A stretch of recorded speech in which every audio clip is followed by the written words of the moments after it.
This is an iHeart podcast. Guaranteed human.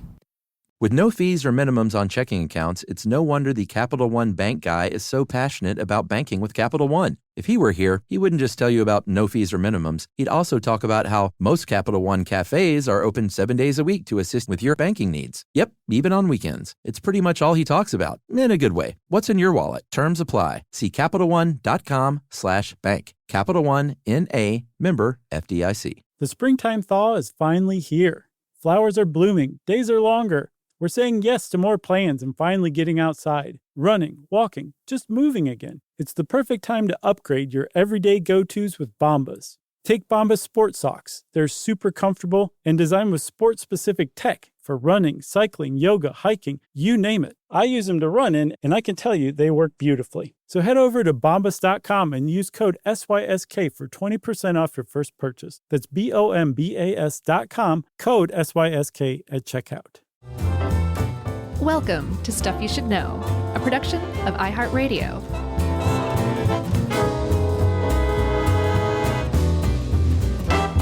Hey, and welcome to the podcast. I'm Josh, and there's Chuck, and Jerry's here too, and this is Stuff You Should Know. That's right. I don't want to give away what this one contains, so let's just say it is the strange tale of a man named Larry Bader. Yes, who went to great lengths to escape Ohio. Right. Well, you just gave it away. Not really. This guy, Lawrence Joseph Bader, he was an Akron native. So shout out to my people, my wife's folks in Akron, yeah. Akron, as she says, because of that bridge. If you've been through there, you know what I'm talking about. He was born in 1926 to a Catholic, pretty well-to-do Catholic family. His father was a dentist. And Livia dug up some dirt from a family friend who was like, Larry and his brothers and sisters were spoiled little rich kids. Larry was pretty careless with his money because he could just get more anytime he needed it. But he was a pretty funny guy. He's a pretty fun dude, had a lot of personality. And he used to do weird things. Like one of his party tricks he would eat a whole chicken, like including the bones. Yeah, that's special. Yeah, but put a pin in that. We're not just mentioning that strange fact for no reason. No. So he joined the Navy in 1944. I think he left high school to join the Navy because the United States was in the grip of World War II. And he served for, I think, a little under 2 years. And when he came back, he graduated from high school and he went to the University of Akron. But school was just not for him. And he dropped out after a semester. Apparently, he was known for money-making schemes more than he was known for acing tests. I got to say, if you're known for money-making schemes after a semester, you must have been doing a lot of money-making, highly visible money-making schemes. Yeah, or you wear a suit that's got dollar signs printed all over it. It's a green suit with dollar signs. That's another way to become known for money-making schemes. Yeah, all my suits look like that. Hey. Nothing? No, you threw me off. All right. So he's not lasting in college. He didn't last long in the Navy. But while he was in college, he did accomplish something because he got married. He met a woman named Mary Lou Knapp with a K. They got married in 1952, and within 5 years, had 3 kids with a 4th on the way, and he was doing pretty well for himself. He was making the equivalent of about $120,000 a year these days as a cookware salesman, and that was about twice the median income at the time. So he's doing pretty good, but he still had some debts. He had a pretty hefty mortgage. He had a new car and was about $2,400 in debt. Basically, you can multiply most stuff from this era by 10 and arrive at our modern conversion rate. So, roughly $24,000 in debt is pretty hefty. Yeah. He also, he didn't pay his taxes for 5 years, I think. Yeah, not good. No. And it was bad enough. He was bad enough with the bills or behind enough that the milkman apparently said, I'm not bringing milk anymore until you pay your milk bill. Yeah.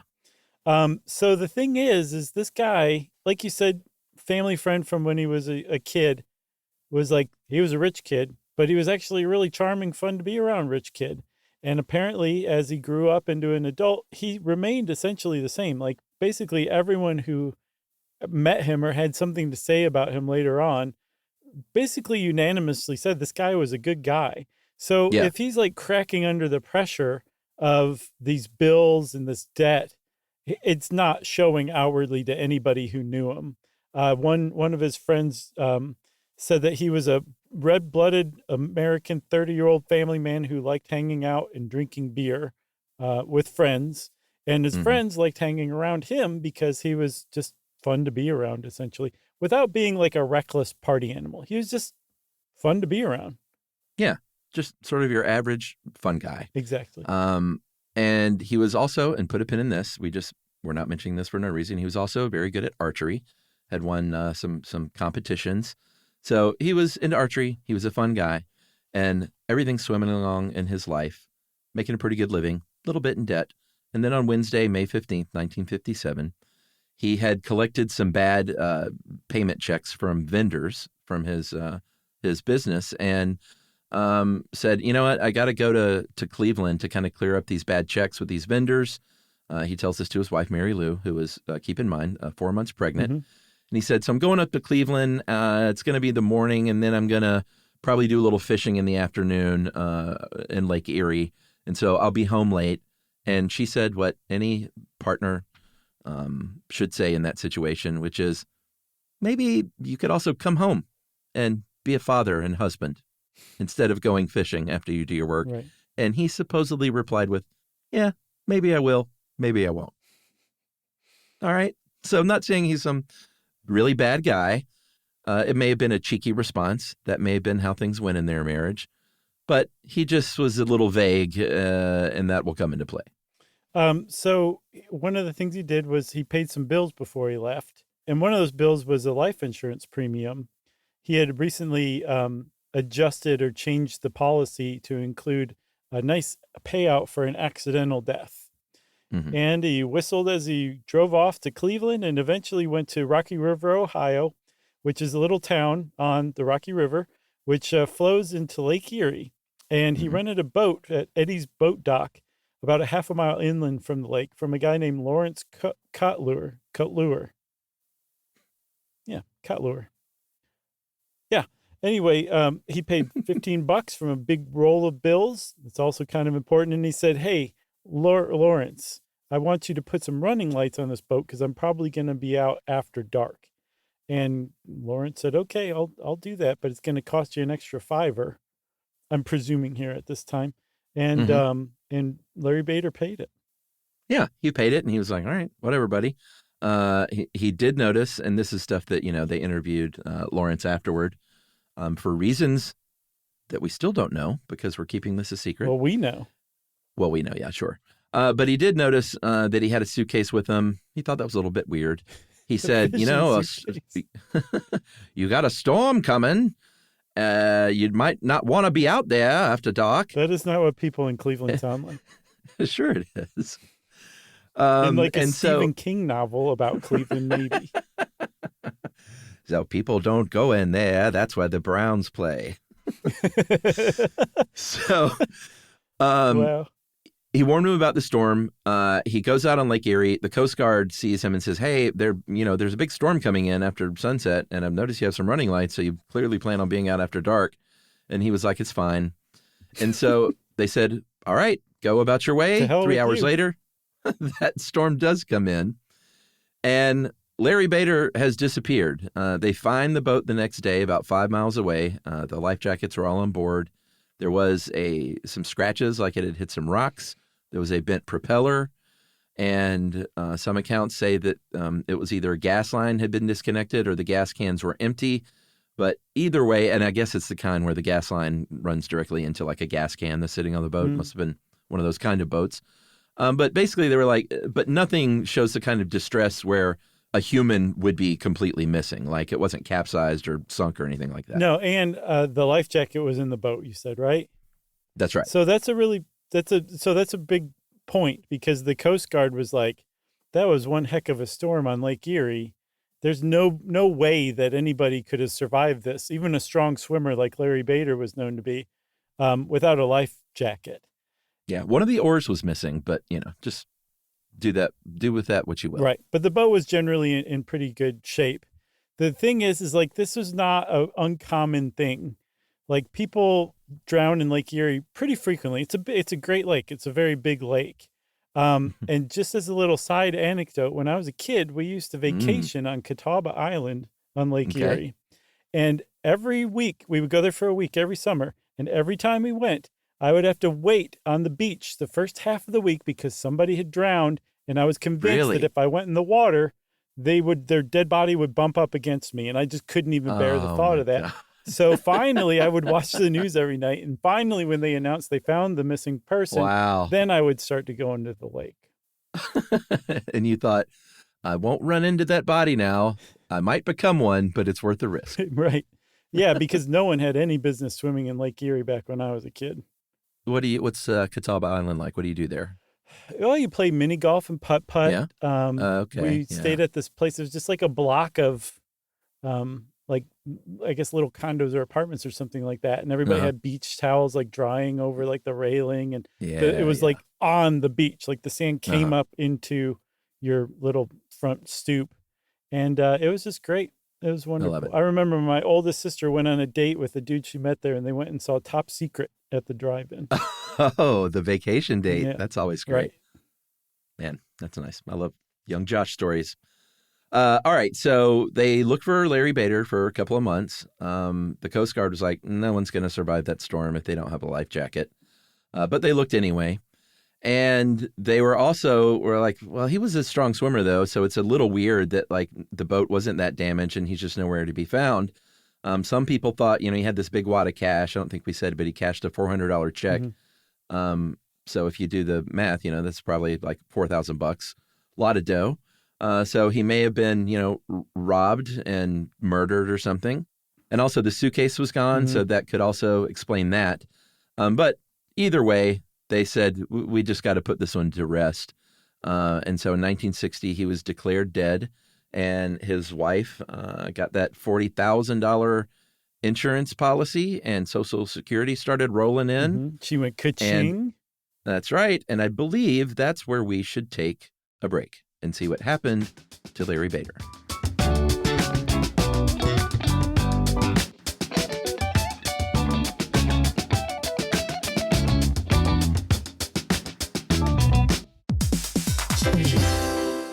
Hey, everybody. Here's a fact for you. In the United States, there is a break-in every 26 seconds, and that means that somewhere right now, an intruder is getting closer. And the problem with most security systems is that they only alert you after the break-in has started, and that's too late. Well, that's what makes SimpliSafe different. They use alerts. SimpliSafe's U.S.-based live agents, they identify threats on your property and help deter them before they actually break in. So the intruder never gets into your house. The crime is stopped before it even starts. That's right. And another great thing about SimpliSafe is they have no long-term contracts. They give you peace of mind and great value with their monitoring deterrence plans because they just start at about $1 a day. Yeah, SimpliSafe sent us a setup years back, and I still use mine every day. Yeah, and apparently setup, you can do it by yourself in under 30 minutes, so it's a really good value and it doesn't take long. So if you want to experience the SimpliSafe peace of mind, you can take advantage of the SimpliSafe discount offered to Stuff You Should Know listeners. Right now, you can get 50% off your new system by visiting simplisafe.com/stuff. That's half off at simplisafe.com/stuff. There's no safe like SimpliSafe.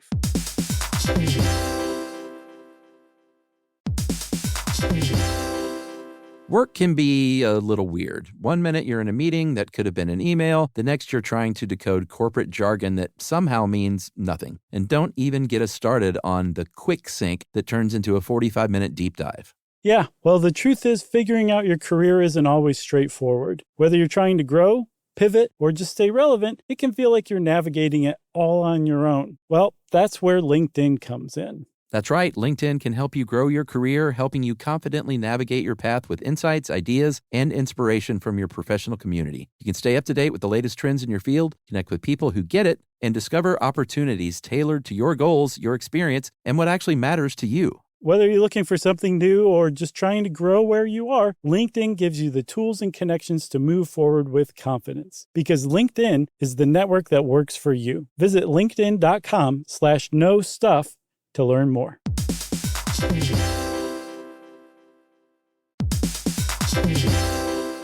Hey everybody, we're here to talk to you about Wayfair, who believes that spaces should be functional, they should be comfortable, they should be well designed, and they can be well designed by you with their help. Your updated space should feel more comfortable, inviting, and practical for everyday use. And we're talking about outdoor seating. We're talking about grills. We're talking about major appliances. If you need storage solutions, Wayfair can help you out. Patio lighting, rugs, decor. It is your one-stop shop for home. Yeah, I mean, it's getting nice out, so it's time to think about living outdoors for the next few months. And Wayfair knows that outdoor furniture, it's heavy, it's intimidating to assemble. So Wayfair has stepped in and said, we're going to handle the hard part so you don't have to. That's right. You can shop Wayfair Verified, your shortcut to the good stuff. And that means their team of product specialists are going to vet everything by hand using a 10-point inspection, testing things like, quality materials, functionality, and features, and even how long it takes to build that piece of furniture. And the overall experience save time, reduce hassle, and improved convenience. Patio season is here, and these deals won't last. So head to wayfair.com right now to get your outdoor space ready for way less. That's WAYFAIR.com. Wayfair, every style, every home. This is SYSK. The purpose of this record is to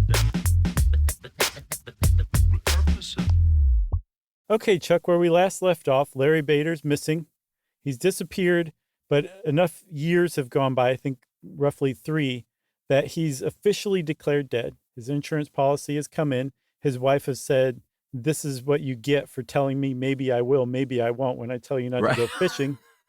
Yeah. And if we rewind just a little bit to the day that Larry Bader went out on the lake and add, usually people say about 3 days, and zoom on over from the Lake Erie over to Omaha, Nebraska. Yeah. And we sit down at a little bar called the Round Table Bar in Omaha. What we will see on May 18th, 1957 is a guy walk in, and his name is John Johnson. Take it, Chuck. That's right. Oh, I was so busy trying to work up a Saturn joke about that 800 miles, but I couldn't do it in time. We'll wait. If you can, I'll give you an hour. 800 miles between Omaha and Akron, roughly 1/3 the size of the distance between, and then I couldn't remember what it was on Saturn. The Cassini division?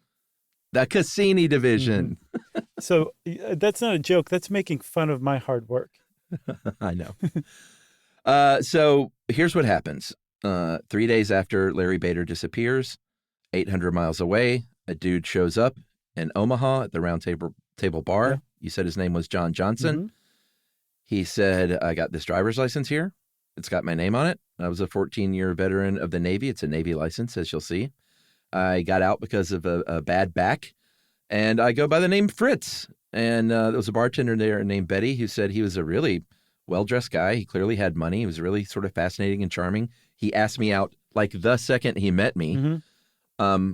Which is, I assume, what you do if you, 3 days after you have left your wife and soon-to-be 4 kids. Oh, well. You probably ask out the first woman you see. Well, we haven't said it yet, but okay. John Johnson bore a really striking resemblance to Larry Bader also. Yeah, I mean, didn't people see that coming? I don't know. I mean, now they do. Okay. So this guy, John Johnson, a.k.a. Fritz, mm-hmm. Gets a job, not there, but at Ross's Steakhouse.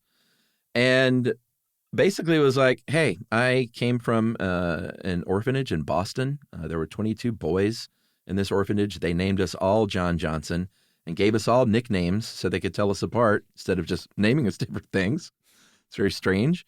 But they called me Fritz because I reminded them of a character from a comic, the Cats and Jammer comic, Cats and Jammer Kids comic. Mm-hmm. Different times during that period, he also would say that his Navy buddies thought his haircut made him look like a German soldier, so he went by Fritz.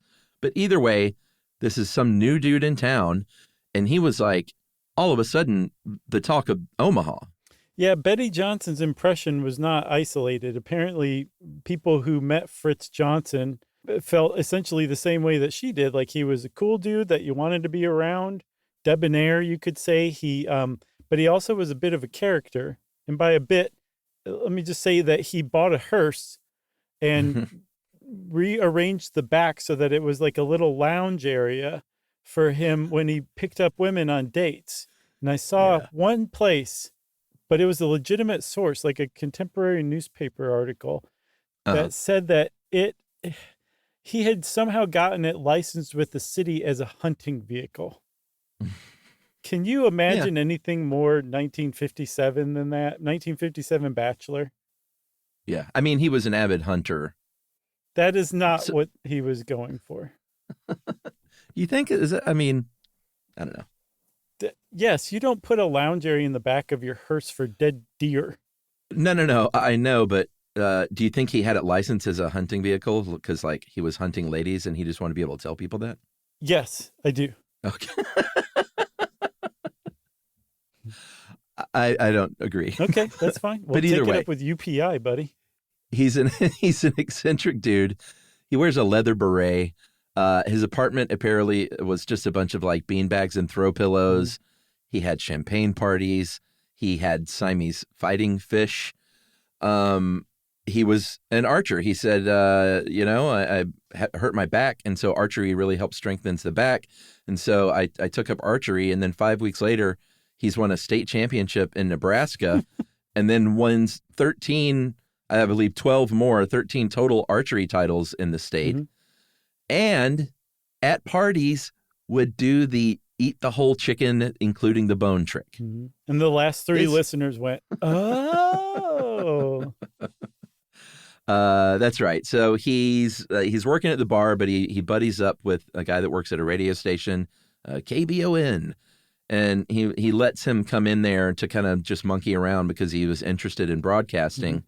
And he's monkeying around enough to where he figures it out, endears himself like he seems to be doing to everybody, gets a job as a DJ reading the news. Yeah, I want to just backtrack a little bit and specifically say there was nobody in any interview or any article that I read about this who seemed to think that Fritz Johnson was a creep or like a jerk or like a sicko or anything like that. I know we kind of painted him a little questionably, but there doesn't seem to be anybody who had any kind of like weird vibes from him at all. He was just a fun guy to be around and just living up the bachelor life.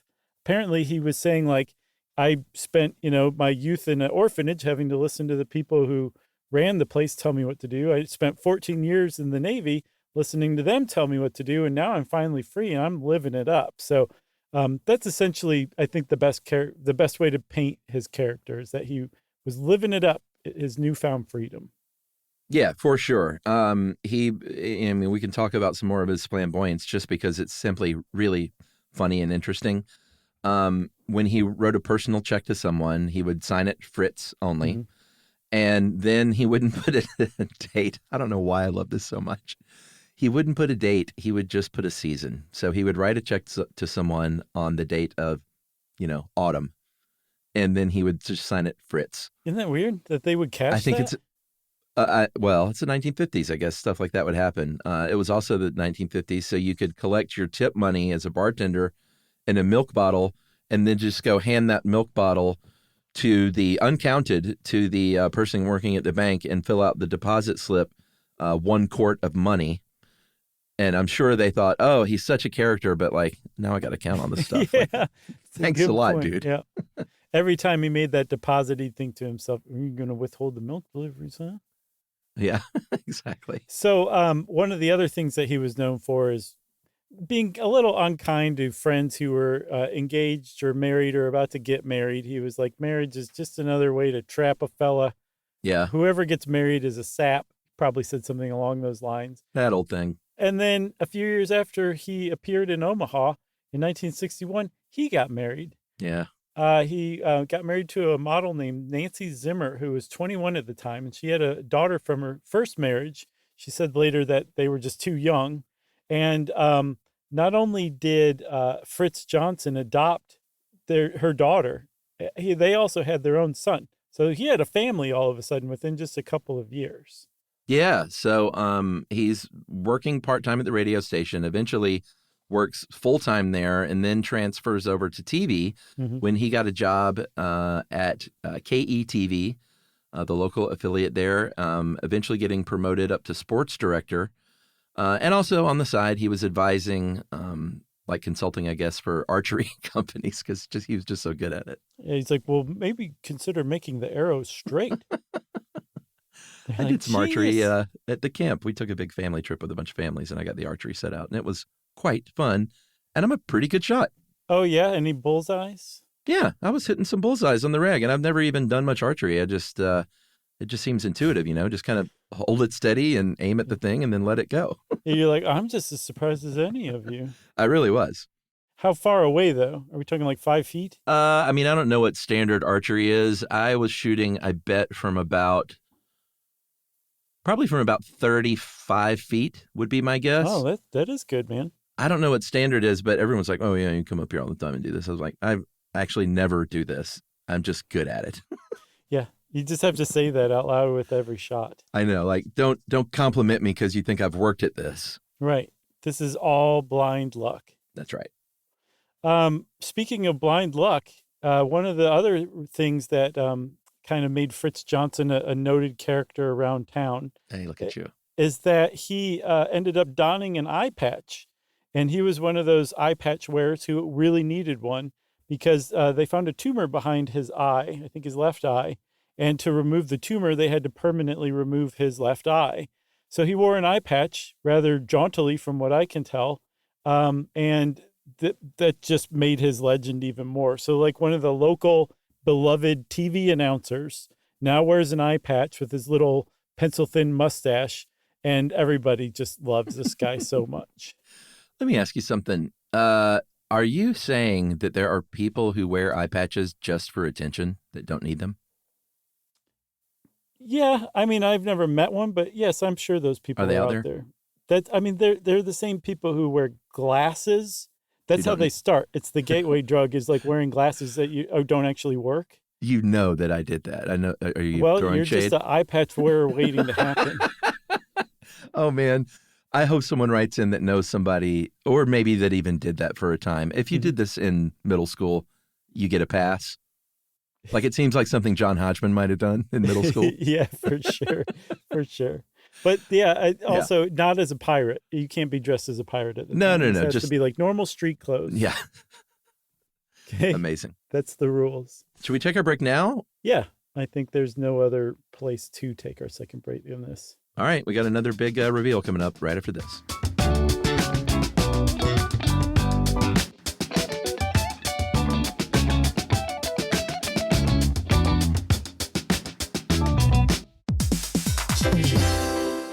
Hey, everybody. Here's a fact for you. In the United States, there is a break-in every 26 seconds, and that means that somewhere right now, an intruder is getting closer. And the problem with most security systems is that they only alert you after the break-in has started, and that's too late. Well, that's what makes SimpliSafe different. They use alerts. SimpliSafe's U.S.-based live agents, they identify threats on your property and help deter them before they actually break in. So the intruder never gets into your house. The crime is stopped before it even starts. That's right. And another great thing about SimpliSafe is they have no long-term contracts. They give you peace of mind and great value with their monitoring deterrence plans because they just start at about $1 a day. Yeah, SimpliSafe sent us a setup years back, and I still use mine every day. Yeah, and apparently setup, you can do it by yourself in under 30 minutes, so it's a really good value and it doesn't take long. So if you want to experience the SimpliSafe peace of mind, you can take advantage of the SimpliSafe discount offered to Stuff You Should Know listeners. Right now, you can get 50% off your new system by visiting simplisafe.com/stuff. That's half off at simplisafe.com/stuff. There's no safe like SimpliSafe.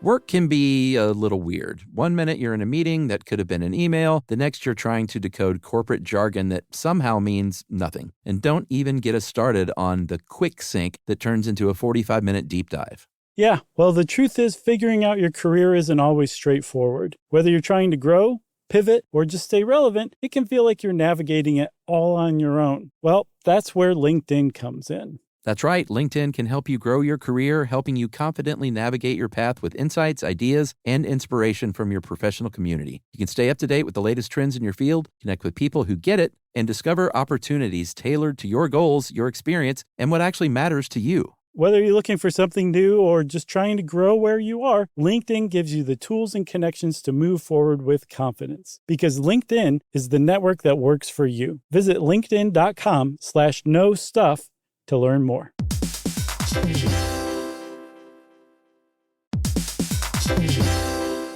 Hey everybody, when you're at work, you never know when you're going to get interrupted, like when an office fire drill happens right in the middle of your presentation, or maybe construction is going on just outside your window. But with the Dell Pro laptop powered by Intel Core Ultra with vPro, no matter how many interruptions you have, your laptop won't be one of them. Yeah, with a battery that's optimized for the way you work and built-in intelligence that quiets distractions the moment you're trying to focus, your tech won't slow you down, even when you're getting bounced from an office you forgot to reserve. The Dell Pro, built for those who stay in the flow. Find technology built the way you work at Dell.com/Dell-Pro. Built for you.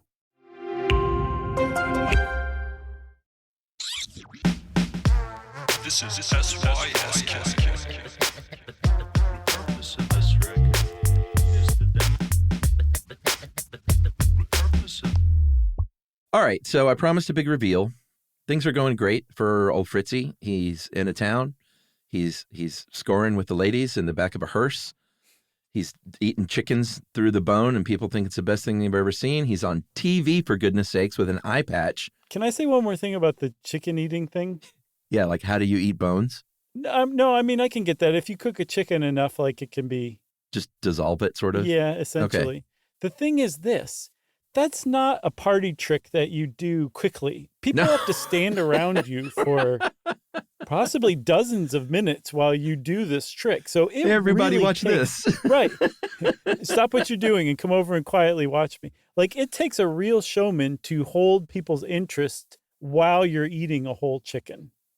Yeah. I mean, the only party trick I ever did is that thing with the hat against the wall, and that takes like 2 seconds. I don't know what that is. You put a baseball cap on backwards, and then you kind of get up against a wall, and then you act like you're blowing your cheeks out. And what you're doing is putting the brim against the wall such that the hat kind of levitates off your head, like you're blowing it off your head. Oh, I want to see that. Why have you never done that for me? Hey, buddy, next time I see you, I haven't done it for years because I refuse to put a baseball cap on backwards because I'm a human adult. But I'll do it for you. Okay, thank you. Okay. The guys out there with their hat on backwards right now are like, what's wrong? Is that not cool? It's like, No, it's not. My only party trick was holding my breath until I fainted. Right. Did you ever do that? Yeah, we used to do that where you'd hold your breath, like you bend over and hyperventilate yourself and then take that last breath, cross your hands over your chest, and your friend would just push as hard as they could on your chest and you just faint. I did it once, and this is something you should not do. It's dangerous. No. Yeah, I shouldn't have that tone of voice right now. No, but like it was super fun. Yeah. It is. Did you ever actually pass out? Yeah. Yeah, I did one time, and that was the only time I had ever passed out up into that point, and it was very, very strange. It was very strange. I remember feeling like I was dropping in on a half pipe on a skateboard as I went down. That's cool. I was kind of like, this is all right. We didn't do it for very long. Yeah, do not try this. It is such a bad idea. I can't believe we're even talking about it. Yeah, we should probably edit this out. Yeah. I'm sure Jerry will with her responsibleness. All right. So, like I said, he's living his best life. Then on February 2nd, 1965, a guy who knew John Bader, disappeared man, saw Fritzy at an archery demonstration at a sporting goods show in Chicago and was like, that's Larry Bader. Like, I would bet my life on it. And his niece lives nearby. And I know this, so I'm going to call her. She's 21 years old. Her name is Susanna. She drives over and she's like, Uncle Larry, basically. Pretty much. Yeah, her quote was, "Pardon me, but aren't you my Uncle Larry Bader who disappeared 7 years ago?" Yeah. And he was like, ho, ho, ho, no, I'm not. Go away. Actually, supposedly he was super polite. Yeah. But was quite insistent that they had the wrong person. He said, would you like to see my hearse? But right. But the resemblance was enough that then Susanna turned around and called her uncles, Larry's brothers. Mm-hmm. And they, I think, got on the phone with this guy, and his voice enough convinced them that they should fly out to Chicago. They flew out to Chicago. Suddenly, this guy's like, man, I wish I didn't have to work this convention. All these people are surrounding me and telling me I'm another person. And so to kind of settle the whole thing, he's like, how about this? Well, let's go get my fingerprints taken. And they were like, that's a capital idea because our brother was in the Navy too. So his fingerprints will be on record. So they went to the local police department. They took his fingerprints. They handed him over to the FBI. The FBI compared him to the Navy fingerprints on record of Larry Bader. And the FBI looked up and said, this is a perfect match. That's right. So Fritzy said it came as a literal physical shock. He said, I don't know anything about that other fellow. And he said, why would I have volunteered to give my fingerprint if like I was trying to get some scam, new double life and new identity? Mm-hmm. Like I wouldn't have gotten fingerprinted. It seemed genuinely like he didn't know and didn't realize this. He's like, I've got all these memories. I remember the orphanage. I remember growing up as Fritz Johnson. You're saying these memories are all fake, and this is really starting to bum me out, to be quite honest. Yeah. Like if he knew he was hiding from this family and he was found at this sporting goods convention, he would have shot like a smoke bomb tipped arrow at the floor and then it vanished as the smoke just choked everyone out. Oh, I could literally smell that. I was so in that scene. But he didn't do that. And that is a really significant thing. Like so not only, remember, if he was Larry Bader, who had assumed a new identity, to agree to fingerprints is a dumb move to begin with, but he could have been calling a bluff or something like that. Who knows? Maybe, but he also didn't have, it wasn't like he had some awful family life. Like everyone, by all accounts, he liked his wife and kids and enjoyed being around them. Right. As much as any dad did in the 1950s. I'm not saying he was doting, but he wasn't like, oh God, I hate these kids and my wife's a real drag. And, right. Yeah, it didn't make sense. Yeah, he's a little bit in debt, but it wasn't like his world was crumbling down around him such that he had to escape. It was all debt that he could get out of with a little bit of work. So none of this was making any sense. No, plus also one other thing, Chuck, if you're on the run with a new identity, usually the last thing you do is become a local TV personality in a largest city in the United States. Yeah, let me see if the largest city? Omaha? I said a largish. Oh. I was like, oh man, that's not what I know. The largest city in Nebraska. Yeah, so none of this is adding up. You would want to keep a low profile, so it doesn't make sense. Well put. I think that was much more succinct than my whole jam. No, I liked it. The whole Omaha thing was great. So he hires an attorney, a guy named Harry Farnham. This attorney gets a team of psychologists on board. They examine Larry and test him along with a neurologist over about a week and a half. They used hypnosis on him. They were like, we can't see anything medically wrong with this guy. It doesn't seem like a scam. Back home, Mary Lou she gets this news and she was like, oh, I mean, I'd kind of moved on with my life. I'm engaged to somebody new who I've been dating for a few years. Yeah. But I can't, like, I'm a good Catholic. I'm not gonna like divorce Larry, who seems to be back in my life now. Yeah, and initially she said that she wished he'd never turned up again, that they had gotten used to life without him. They'd accepted that he died. And yeah, she moved on. And now all of a sudden her life, to say it was complicated is a real understatement. Like a handful of people's lives were ruined when that guy, the acquaintance of Bader, saw Fritz Johnson at that sporting goods convention. Like ruined.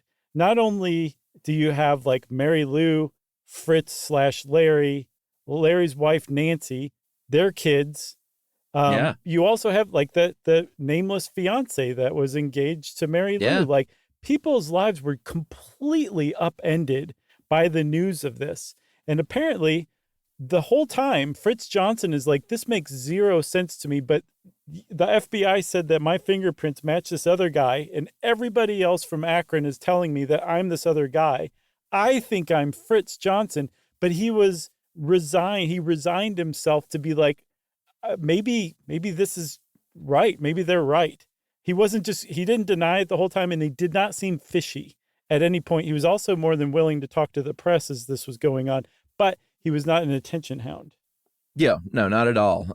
So Mary, all of a sudden, her life is upended with, every regional news outlet is banging on her door. The insurance company was like, that 40 grand, which will be $400,000 in 2024, basically life-changing money. We're going to need that back. All those Social Security payments, we're going to need that back. Even Eddie and his boat rental company, it's like, you owe us for boat damages. Johnson, Fritzy, he loses that job. The TV station fires him. He gets that marriage annulled. He moves into a YMCA, starts working at the bar again, making $100 a week. And he's sending money to Mary Lou and Nancy.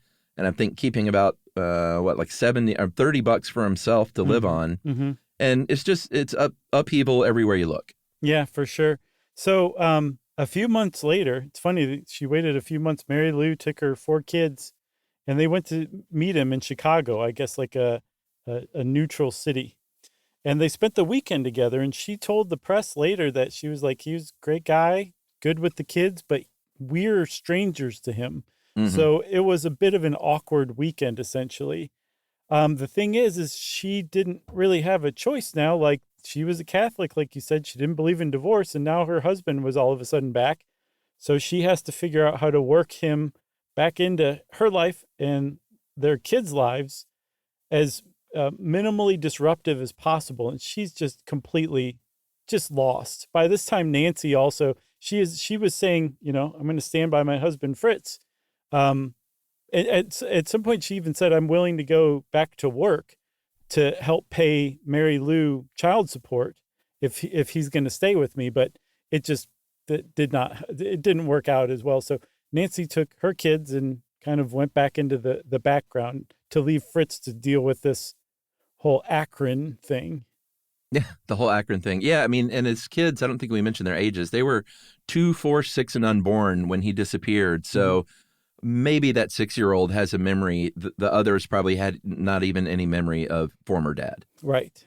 So again, he's not denying this. He's saying, I don't get this. This doesn't make sense to me. But he's not like, he stopped denying it after the fingerprint thing, but not like oh, you caught me kind of thing. He seemed genuinely baffled by this.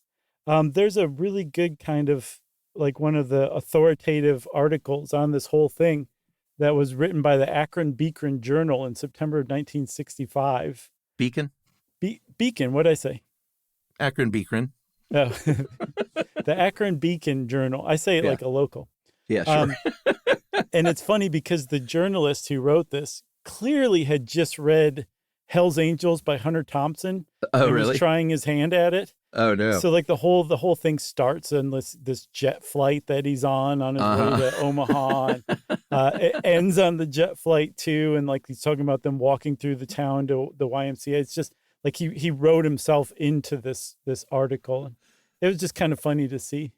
The drugs started to kick in around Barstow. Right. But like, what are you doing in Barstow? Right. But there was a quote in there that stood out to me that Fritz Johnson told this guy. He said, I've begun to think that God might solve the problem. And it turns out he was right, because a year later he died from cancer. Wow. I did not see that quote. Here's just the tip. I'm not a big superstitious guy, but if you believe stuff like that, don't say it out loud. Right.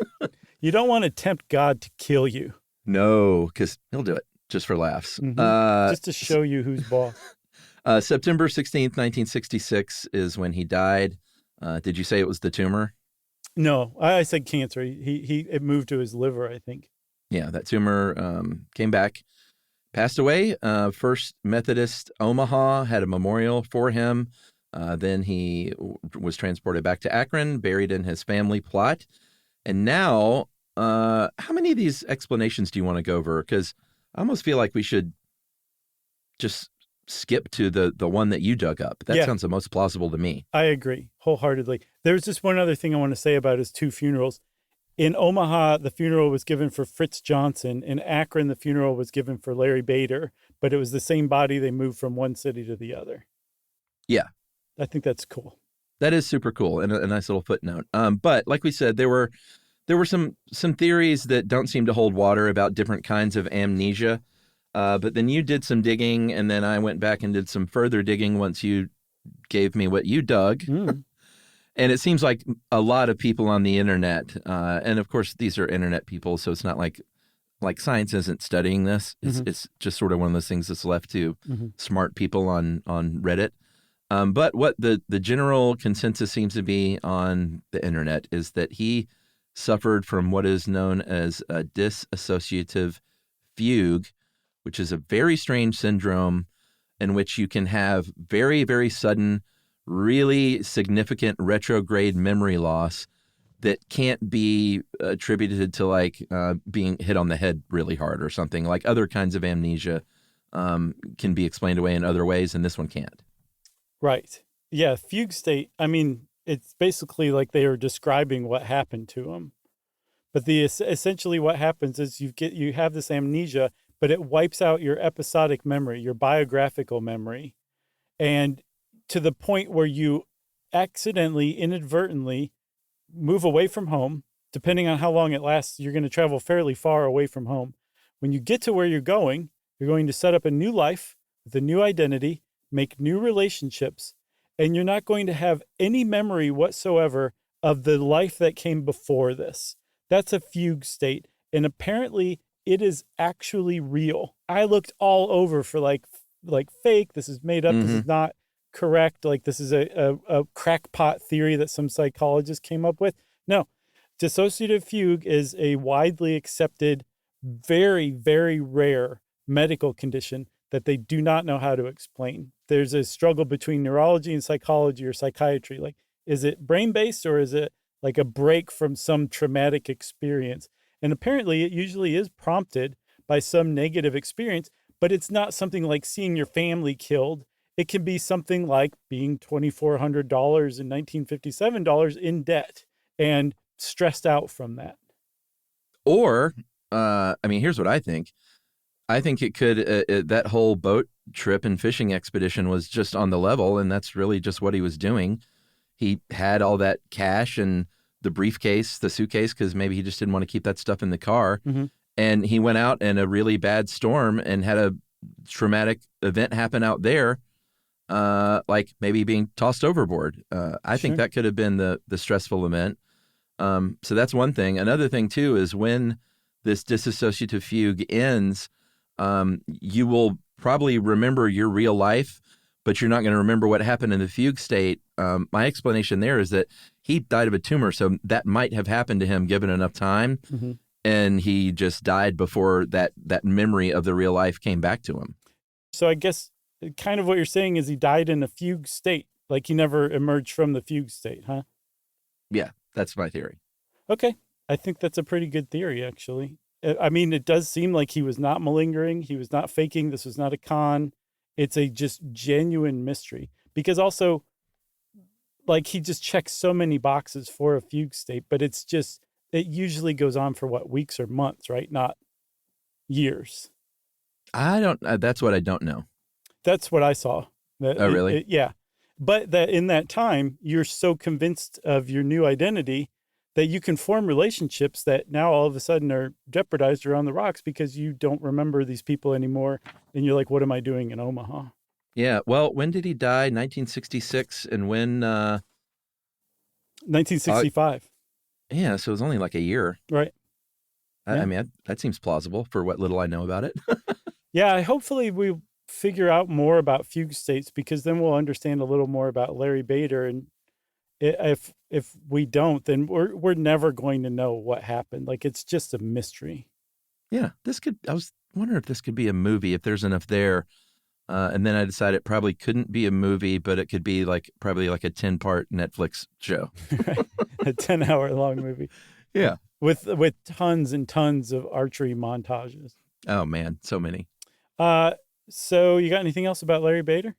I got nothing else. Thanks to Olivia. This was an interesting one. Yeah, thanks a lot. How'd you hear about this? I meant to ask you that. I am convinced I know that this came from a listener, but I could not find it anywhere in email, so I don't think it did actually. I think I might have just been searching for kind of crazy stories or something. Mm-hmm. Or it came to you in a fugue state.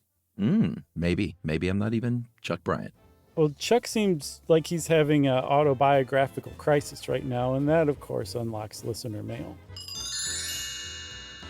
I'm going to call this rare shout out. We don't really give shout outs on listener mail because we get inundated with people saying like, hi, can you say my sister's name? Mm-hmm.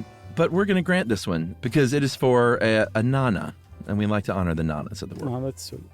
Hey guys, hope this message finds you well. I'm reaching out to request a shout out for Nana, my Nana. Mm-hmm. She's such a huge fan of you both. Every time I call, she always mentions your show, and you would think you guys are family members. If you get into her car, the Bluetooth speaker automatically starts playing an episode. Oh. Your show has brought her so much joy over the years and kept her sharp at the age of 81 and has given us something to connect over. Because Nana's high praise has got me hooked as well. That's awesome. For the last few years, she's always dreamed of going to one of your live shows, but it's never worked out. Now with her age, it would be difficult for her to travel to any future potential shows. My Nana is the most important person in my life, and I know it would mean the world to hear a message from you guys. It might be a shot in the dark, but I thought I would try. Thanks for your time and for considering the request. And that is from Nori Shawls, or Shawless, I'm not sure how you pronounce it. Mm-hmm. But Nana, we just want to say thank you, and you're great, and we appreciate you, and I'm not sure where you live. Maybe either you or or Nori can write in, and we can find out kind of how close you are and get you to a show somehow. Maybe we'll go do one at your house or something. Yeah, I was going to say the same thing. Show in Nana's living room. That'd be fun. Especially if it's in Omaha. I've always wanted to see beautiful Omaha. Wouldn't that be something? Well, thanks a lot, Nana. Thank you very much for not only listening to us all this time, but also for turning Nori on to us. That's pretty great stuff. And if you want to be like Nori and tell us about your awesome grandparent, we want to hear about them. You can wrap it up, spank it on the bottom, and send it off via email to stuffpodcast@iheartradio.com. Stuff You Should Know is a production of iHeartRadio. For more podcasts from iHeartRadio, visit the iHeartRadio app, Apple Podcasts, or wherever you listen to your favorite shows. Hey, quick question for the parents listening right now. When's the last time your kid asked for something and you actually felt good saying yes? Because lately, a lot of families have been hearing the same thing. Can I have Lingo Kids, please? And here's the thing. Lingo Kids is the #1 entertainment platform for young kids with more than 4,000 interactive games, songs, and shows. Astronauts, wild animals, superheroes, dinosaurs. It's literally everything kids love all in one place. So when they ask for it, you can actually feel good saying yes. Download Lingo Kids for free and start exploring today, or unlock even more amazing content with Lingo Kids Plus. And if you go with the yearly plan, you can save up to 60%. Just search Lingo Kids in the App Store or Google Play. Lingo Kids, everything kids love. You know, you could be adored by everyone and still completely ignored by your cat. Trust me, I know. But if you feed your cat Sheba, you can go from being ignored to truly adored in 12 days guaranteed or your money back. Sheba has a full menu of products, appetizers, entrees, treats, even a kitten's menu. It's so cute. So Sheba has a product for even the pickiest eater. Like Sheba Puree, it's made with bone broth, they are chef-inspired flavors, it's got a smooth and creamy texture that cats love, and contains no corn, wheat, soy, or artificial flavors. It's food that your cat's gonna love. To learn more, check out Sheba.com. That's SHEBA.com. If audiobooks are your thing and you've been meaning to listen to more of them, you should check out a podcast called Earsay, the Audible and iHeart Audio Club, hosted by Cal Penn. Each episode spotlights standout audiobooks on Audible across all kinds of genres: sci-fi, comedy, romance, thrillers, and more, with Cal talking to guests who help break down what makes each story worth listening to. It's a fun, easy way to discover your next great audiobook. Check out Earsay on the iHeartRadio app, Apple Podcasts, or wherever you get your podcasts. This is an iHeart podcast. Guaranteed human.